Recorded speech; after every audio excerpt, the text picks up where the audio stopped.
ना कर तमन्ना तुम किसी को पाने की, बड़ी बेदर्द निगाहें हैं इस जमाने की। खुद को बना तू काबिल इस कदर की, लोग करते तमन्ना सिर्फ तुम्हें पाने की, सिर्फ तुम्हें पाने की। हेलो नमस्कार आप सभी का बहुत बहुत स्वागत है कुमारा 22 के यूट्यूब चैनल्स पर। तो चलिए हम लोग बिना किसी देरी के अपनी क्लास को शुरू करते हैं। ये बिल्ट्रॉन के प्रैक्टिस सेट नंबर 8 है। तो चलिए बिना किसी देरी के अपने क्लास को शुरू करते हैं, ठीक है। हम लोग 20 तक पहले कर चुके, 19 तक कर चुके हैं। 20 नंबर क्वेश्चन पर आ जाते हैं। 20 नंबर क्वेश्चन पूछा जा रहा है कि एम एस एक्सेल, जो एम एस एक्सेल होता है, एम एस एक्सेल में फाइल को सीधे डॉट डॉट के रूप में निर्यात यानी एक्सपोर्ट नहीं किया जा सकता है। एक में है पीपीटी में, दूसरा है पीडीएफ में, सी में है टेक्स्ट में, डी में है सीएसवी में। देखिए एम एस एक्सेल को हम लोग डायरेक्ट पीपीटी में सेव नहीं कर सकते हैं, ठीक है। और 20 का जो सही जवाब क्या है, ये बिल्कुल सही जवाब है। नेक्स्ट 21 नंबर क्वेश्चन पे बढ़ते हैं कि ओरिएंटेशन ऑप्शन का उपयोग किया जाता है। ए में है दस्तावेज के अनुभागों को संशोधित करने के लिए, बी में है फाइल को विभिन्न पृष्ठों को जोड़ने के लिए, सी में पेज की दिशा बदलने के लिए, डी में फॉर्मेट को सहेज करने के लिए। देखिए ओरिएंटेशन का उपयोग हम लोग करते हैं पेज की दिशा को बदलने के लिए, ठीक है। इसका काम कहाँ हम लोग करते हैं, पेज को जब हम लोग को मैंने जैसे लैंडस्केप और प्रोटेक्ट दो मोड होते हैं, तो हम लोगों को पेज को जब लैंडस्केप या प्रोटेक्ट करना पड़ता है तो उसको हम लोग ओरिएंटेशन ऑप्शन से जाते हैं। तो इसका जो सही जवाब क्या है, सी बिल्कुल सही जवाब है, ठीक है। नेक्स्ट क्वेश्चन 22 नंबर पर आते हैं कि फोटो प्रिंटर्स किस उद्देश्य के लिए उपयोग किया जाता है। ए में है छवियों को प्रिंट करने के लिए, बी में पाठ को प्रिंट करने के लिए, सी में बैनर्स को प्रिंट करने के लिए, डी में ध्वनि नामों को प्रिंट करने के लिए। इसका आंसर आप लोग कमेंट कीजिए, मुझे सबकी कमेंट दिख रही है। देखिए तो 22 का आंसर क्या हो जाएगा, 22 का ए बिल्कुल सही जवाब है। फोटो नाम से ही स्पष्ट है, फोटो प्रिंटर का उपयोग किसके लिए किया जाता है, तो छवियों को यानी चित्र को प्रिंट करने के लिए किया जाता है, ठीक है। तो ए इसका बिल्कुल सही जवाब है। नेक्स्ट क्वेश्चन की तरफ बढ़ते हैं। 23 नंबर क्वेश्चन की पावर पॉइंट 2013 में किस मेनू में रिकॉर्ड स्लाइड शो ऑप्शंस होता है। ए में है स्लाइड शो, बी में है एनिमेशन, सी में है रिव्यू, डी में है इंसर्ट। तो 23 का क्या सही जवाब हो जाएगा, 23 का सही जवाब ए हो जाएगा, स्लाइड शो इसका बिल्कुल सही जवाब है। नेक्स्ट क्वेश्चन पे 24 नंबर की एचटीटीपी में क्लाइंट से सर्वर को भेजा जाने वाला संदेश क्या है। ए में है रिक्वेस्ट, बी में है रिस्पॉन्स, सी में है डिमांड और डी में है उपरोक्त सभी। 24 का सही जवाब क्या है, ए इसका बिल्कुल सही जवाब है, रिक्वेस्ट ये बिल्कुल सही जवाब है। नेक्स्ट 25 नंबर क्वेश्चन पे बढ़ते हैं कि एम एस एक्सेल 2010 की नई सीट को इंसर्ट करने के लिए किस शॉर्टकट की का उपयोग किया जाता है। ए में है एम एस एक्सेल में जो नया सीट अगर हमको लेना है तो किस शॉर्टकट की का उपयोग करेंगे। ए में है शिफ्ट अल्ट F11, बी में है शिफ्ट अल्ट F12, सी में है शिफ्ट अल्ट F10, डी में है शिफ्ट अल्ट F1। तो 25 का जो सही जवाब क्या है, डी इसका बिल्कुल सही जवाब है, शिफ्ट अल्ट F1 इसका सही जवाब है। अगर शिफ्ट और अल्ट उसके साथ F1 प्रेस करते हैं तो जैसे सीट एक्सेल में सीट 1 सीट 2 सीट 3 खुला हुआ था तो एक और नया सीट इंसर्ट हो जाएगा, ठीक है। इसके लिए हम लोग किसका उपयोग करते हैं, शिफ्ट अल्ट प्लस F1। अगर हमको नया एक एक्सेल हम ऑलरेडी खोल चुके हैं और एक और हम नया एक्सेल खोलना चाहते हैं तो उसके लिए हम लोग क्या करते हैं, कंट्रोल एन का शॉर्टकट की कर दबाते हैं, ठीक है। अगर हमको पुराने कोई एक्सेल फाइल खोलना है तो कंट्रोल के साथ ओ का उपयोग करते हैं, ठीक है। तो ये सब, और प्रिंट करना है तो हम कंट्रोल के साथ पी दबाते हैं, ठीक है। ये सब एक शॉर्टकट की है, आपको ध्यान रखना है।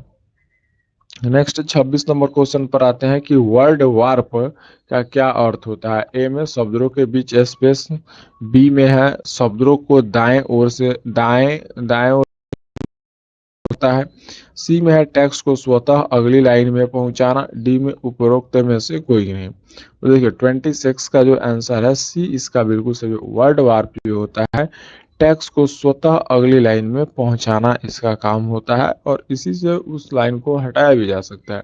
कोई आप सेल्स में ये एक लाइन में ऐसे कोई लिखा हुआ है और एक लाइन में उसी सेल्स में वो नीचे लिखता है वार्प टेक्स्ट से।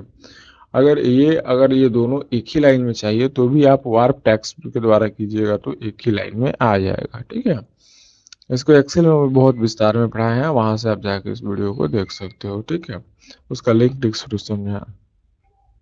27 नंबर क्वेश्चन पर आते हैं कि कंप्यूटर का मूल्य निर्धारण किस धारणा पर आधारित है।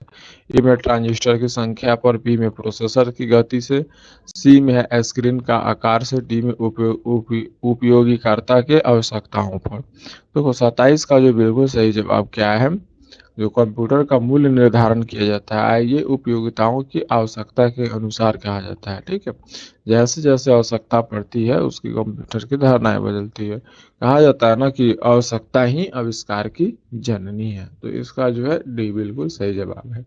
28 नंबर क्वेश्चन पर आते हैं, इनमें से कौन सा पावर पॉइंट नहीं व्यू नहीं है। ए में है स्लाइड शो व्यू, बी में slide shorter view, D C में है नॉर्मल, डी में है आउटलाइन व्यू। देखिए 28 का जो सही जवाब क्या है, आउटलाइन व्यू इसका बिल्कुल सही जवाब है। 29 क्वेश्चन पर आते हैं कि एम एस एक्सेल में सेल का एड्रेस कहाँ पर शो करता है। सेल का जो है एड्रेस कहाँ पर शो करता है। ए में टास्क बार में, बी में है सर्च बार में, सी में है स्टेटस बार में, डी में है नेम बॉक्स में। तो 29 का जो सही जवाब है, देखिए एम एस एक्सेल का एड्रेस कहाँ पर दिखाता है, तो एड्रेस बॉक्स में भी दिखाता है और उसको हम नेम बॉक्स भी बोलते हैं। ठीक है, तो इसका जो डी बिल्कुल सही जवाब है। एम एस वर्ड में एक टैब दबाने पर कर्सर आगे जाता है, कितना आगे जाता है, 0.3 इंच, 0.5 इंच, 0.8 इंच, 1.0 इंच। तो देखिए 30 का जो सही जवाब क्या है, बी 0.5 इंच बिल्कुल सही जवाब है। 31 नंबर क्वेश्चन है कि नेटवर्क या इंटरनेट से संबंधित डेटा को विभाजित करने के लिए कौन सा प्रोसेसिंग भाषा का उपयोग किया जाता है। ए में है SQL, बी में है जावा स्क्रिप्ट, सी में है HTML, डी में है CSS। 31 का जो सही जवाब क्या है, बी इसका बिल्कुल सही जवाब है, जावा स्क्रिप्ट इसका बिल्कुल सही जवाब है। पावर पॉइंट कंट्रोल ई कमांड का यूज किया जाता है। ए में है टेक्स्ट को लेफ्ट करने के लिए, बी में टेक्स्ट को राइट करने के लिए, सी में टेक्स्ट को सेंटर करने के लिए, डी में उपरोक्त में से सभी। देखिए जो कंट्रोल ई का हम लोग उपयोग करते हैं, कंट्रोल ई का उपयोग किसके लिए करते हैं आप लोग कमेंट कीजिए उनसे। इसका जो सही जवाब क्या है, सी इसका भी सही जवाब है। जब भी कोई टेक्स्ट होता है उसको हमको सेंटर में लिखना होता है तो हम लोग कंट्रोल ई का उपयोग करते हैं। अगर लेफ्ट में लिखना है तो आपको कंट्रोल के साथ एल प्रेस करना पड़ेगा, राइट में लिखना है तो कंट्रोल के साथ आर लिखना है। तो ये कुछ शॉर्टकट के, और ये बराबर लिखना है, जैसे ये और लाइन एकदम नीचे, इसमें भी जो टेक्स्ट हम लिखे वो पूरा एकदम लाइन में बराबर हो, तो उसके लिए जस्टिफाई यानी कंट्रोल के साथ जी का उपयोग करते हैं। ठीक है, 33 नंबर क्वेश्चन पे बढ़ते हैं कि वेब पेज में एक शब्द जिस पर क्लिक करने के लिए दूसरा दस्तावेज खुलता है उसको हम लोग क्या बोलते हैं। ए में यूआरएल बोलते हैं, बी में रेफरेंस बोलते हैं, सी में हाइपरलिंक बोलते हैं, डी में एवेंचर बोलते हैं। देखिए ये क्या होता है ना, कनेक्टिंग किया जाता है। जैसे हम लोग किसी टेक्स्ट पे कनेक्ट कर दिया, अगर आप उस पर क्लिक करते हो तो नया जो भी हम लोग फाइल लिंक किए रहेंगे वो फाइल ऑटो खुल जाएगा। तो ये काम होता है हाइपर लिंक के द्वारा होता है। क्या होता है, इसको हम लोग बोलते हैं हाइपर लिंक के द्वारा मदद से की जाती है। ठीक है, 34 नंबर क्वेश्चन पर आते हैं कि एम एस एक्सेल को ओपन करने के बाद कितनी प्रदर्शित होती है। ए में 5 सीट, बी में 3 सीट, सी में 4 सीट, इनमें से कोई नहीं। जब आप एक्सेल खोलिएगा तो उसमें स्वतः कितना सीट होता है ये आपको बता रहे हैं।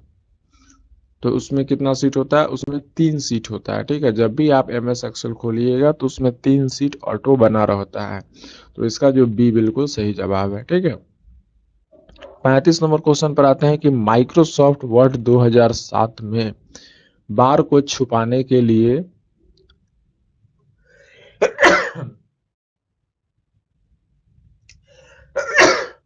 सॉरी,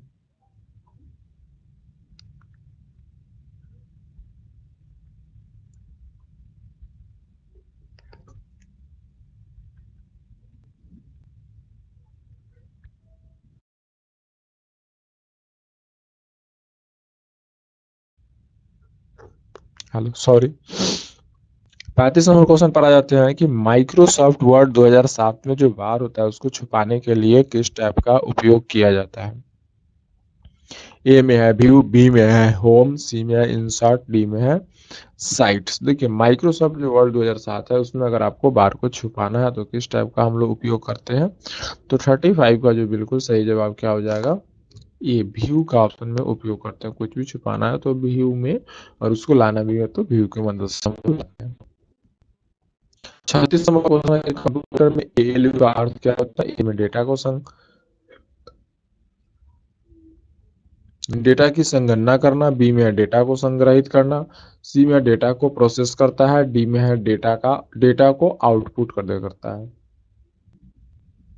देखिए 36 का जो सही जवाब क्या है, ए इसका बिल्कुल सही जवाब है। एएलयू के क्या काम करता है, डेटा का संग्रहण करता है, और एयू का फुल फॉर्म जो होता है ये अर्थमेटिक लॉजिक यूनिट होता है। क्या होता है, अर्थमेटिक लॉजिक यूनिट होता है। ठीक है, सीपीयू का फुल फॉर्म क्या होता है, ये भी आपसे पूछा जा सकता है। आप लोग इसका आंसर कमेंट कीजिए, what is the full form of CPU. 37 number question कह रहा है कि पहले से बनी स्टाइल जिसे पावर पॉइंट में प्रेजेंटेशन के यूज के लिए किया जाता है उसको क्या बोलते हैं हम लोग। ऑटो स्टाइल, बी में विजार्ड बोलते हैं, सी में टेम्पलेट बोलते हैं, डी में प्री फॉर्मेटिंग बोलते हैं। तो 37 का जो बिल्कुल सही जवाब क्या है, सी इसका बिल्कुल सही जवाब है, टेम्पलेट्स बोला जाता है। इनमें से इनमें सबसे नया वेब ब्राउज़र कौन-सा है? ए में सफारी, बी में क्रोम, सी में माइक्रोसॉफ्ट एज, डी में है लिनक्स। 38 का इसका बिल्कुल सही जवाब क्या है? इसका बी बिल्कुल सही जवाब है, क्रोम इसका बिल्कुल सही जवाब है। 39 नंबर क्वेश्चन है कि एम एक्सेल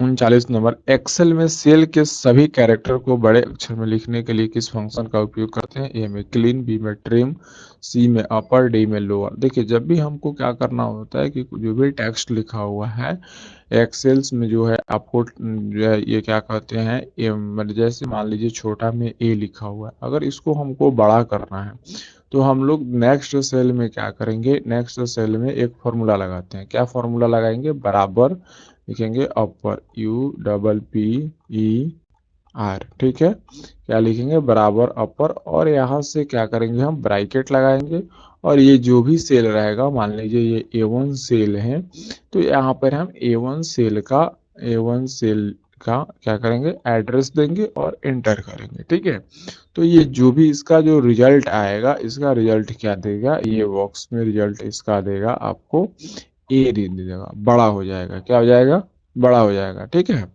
अगर यही काम हमको क्या कर रहा है कि ये वाला चीज अगर यहाँ पर आ जाता है, अगर हमको कैपिटल में लिखा है और स्मॉल करना है, तो उसके लिए हम लोग लोअर का फॉर्मूला का उपयोग करते हैं। ठीक है, तो इसके बारे में आपको समझ में आ गया होगा। ठीक है, तो इसका जो सही जवाब क्या है, सॉरी इसका सही जवाब क्या हो जाएगा, सी इसका बिल्कुल सही जवाब हो जाएगा। ठीक है, तो इसका जो क्या जवाब है, सी बिल्कुल इसका सही जवाब है। ठीक है,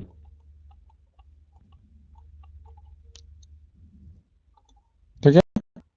40 नंबर क्वेश्चन है कि इनमें से ऐसा कौन सा फंक्शन है जिसे उपयोग करने पर वो फंक्शन कंटेंट को केवल देखने की अनुमति होती है, उसमें किसी भी प्रकार की परिवर्तन की अनुमति नहीं देता है। ए में है बॉर्डर और सेटिंग, बी में है ट्रैक चेंज, सी में है मार्क है एज फाइनल, डी में है फाइंड एंड रिप्लेस। इसका आंसर आप लोग बताइए। देखिए 14 का जो है इसका भी mark as final, mark as final कर देने से क्या होता है, डेटा जो होती है लॉक हो जाती है। ठीक है, जिसके कारण आप उसमें कोई भी चेंजिंग नहीं कर सकते हैं। ठीक है, तो आज के वीडियो में इतना ही। फिर मिलते हैं आपसे नेक्स्ट क्लास में, तब तक के लिए धन्यवाद। Thank you so much, thanks for watching.